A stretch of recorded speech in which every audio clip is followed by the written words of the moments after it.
Live in relationship एक ऐसा संबंध है जिसमें दो लोग बिना शादी के एक साथ रह रहे होते हैं। ये रिलेशनशिप आजकल काफ़ी कॉमन हो रहा है, लेकिन इंडिया में अभी भी इसे लेकर काफ़ी कन्फ्यूजन और कानूनी पहलू हैं। आज के वीडियो में हम लिव इन रिलेशनशिप के कानूनी स्टेटस और आपके अधिकार के बारे में बात करेंगे। इंडिया में लिव इन रिलेशनशिप का लीगल स्टेटस अभी भी थोड़ा अनक्लियर है, लेकिन सुप्रीम कोर्ट ने कुछ इम्पॉर्टेंट डिसीजंस दिए हैं जो इसके लीगल स्टेटस को क्लियर करते हैं। KS. Puttaswamy versus union of India 2018 में सुप्रीम कोर्ट ने ये डिसाइड किया कि लिव इन रिलेशनशिप को लीगल रिकग्निशन देना चाहिए। कोर्ट ने ये कहा कि अगर एक कपल एक साथ रह रहे हैं और उनका रिश्ता शादी के जैसा है, तो उसे किसी भी लीगल इशू में शादी की तरह देखा जाएगा। इंदिरा शर्मा वर्सेस वी शर्मा में सुप्रीम कोर्ट ने लिव इन रिलेशनशिप को एक फॉर्म ऑफ डोमेस्टिक पार्टनरशिप माना और कहा कि अगर एक कपल एक साथ रह रहा है और उनके बीच मैरिटल ड्यूटीज़ हैं, तो उनके बीच के संबंध को शादी के जैसा ट्रीट किया जा सकता है। तो अब हम बात कर लेते हैं legal rights of partners in live in relationship. पहली है प्रोटेक्शन अगेंस्ट डोमेस्टिक वायलेंस।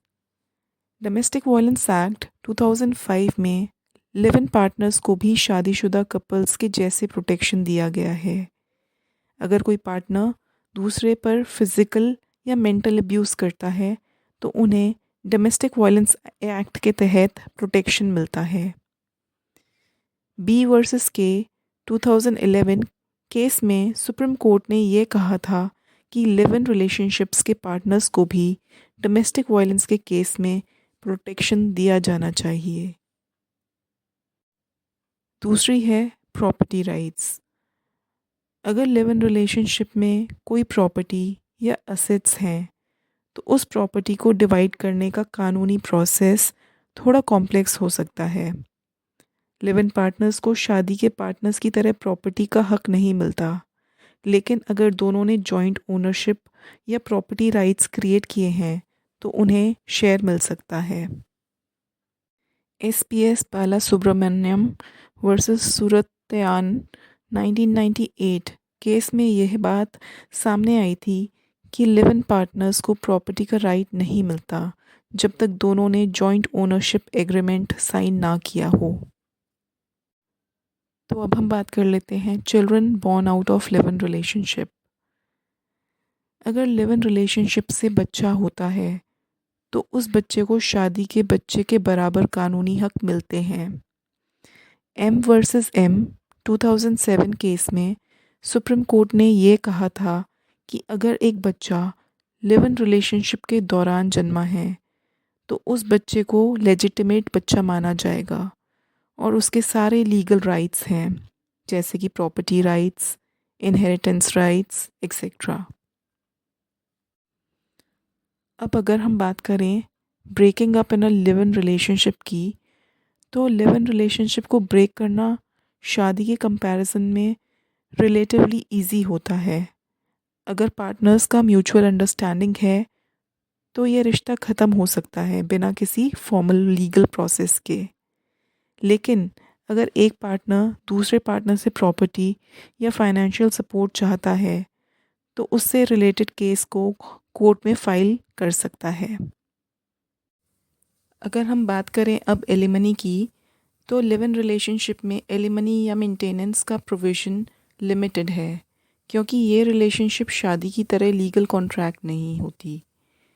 तो एलिमनी का प्रोविज़न शादी के केस में जो होता है वो यहाँ नहीं होता। लेकिन अगर लिव इन रिलेशनशिप से बच्चा होता है, तो पार्टनर को बच्चे के लिए मेंटेनेंस देना पड़ सकता है। So now if we talk about the legal formalities in a live in relationship, तो ऐसे रिलेशनशिप को स्टार्ट करने के लिए कोई लीगल फॉर्मेलिटीज़ नहीं होती। आप सिर्फ म्यूचुअल कंसेंट से एक दूसरे के साथ रह सकते हैं। इसमें कोई शादी का सर्टिफिकेट या लीगल कॉन्ट्रैक्ट की ज़रूरत नहीं होती। लेकिन अगर आपको अपने रिलेशनशिप को सिक्योर करना है तो आप एक रिटन एग्रीमेंट बना सकते हैं जिसमें आप दोनों की राइट्स एंड रिस्पॉन्सिबिलिटीज़ को क्लियरली डिफाइन किया जा सकता है। अगर हम बात करें challenges in a live in relationship की, तो सबसे पहले आता है सोशल स्टिग्मा। इंडिया में लिव इन रिलेशनशिप्स को अभी भी कई जगह पर सोशली एक्सेप्ट नहीं किया जाता। लोग इसे शादी के जैसा नहीं समझते और इससे रिलेटेड जजमेंट्स नेगेटिव भी हो सकते हैं। और अगला चैलेंज है लीगल अनसर्टेनिटी। अभी भी लिव इन रिलेशनशिप्स को लेकर काफ़ी लीगल कन्फ्यूजन है। प्रॉपर्टी राइट्स, एलिमनी और इनहेरिटेंस जैसे इश्यूज़ को लेकर क्लैरिटी की कमी है। लिव इन रिलेशनशिप का लीगल स्टेटस अब इंडिया में थोड़ा इवॉल्व हो रहा है, लेकिन इससे रिलेटेड कानून अभी भी इवॉल्विंग फेज़ में हैं।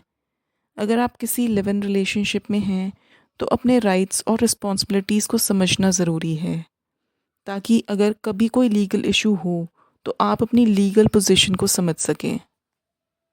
तो फ्रेंड्स, आपके क्या थॉट्स हैं इस पे? क्या आपको लगता है इंडिया को लिव इन रिलेशनशिप पे बेटर लॉज की ज़रूरत है? कमेंट बॉक्स में ज़रूर बताएं। Bye bye, take care.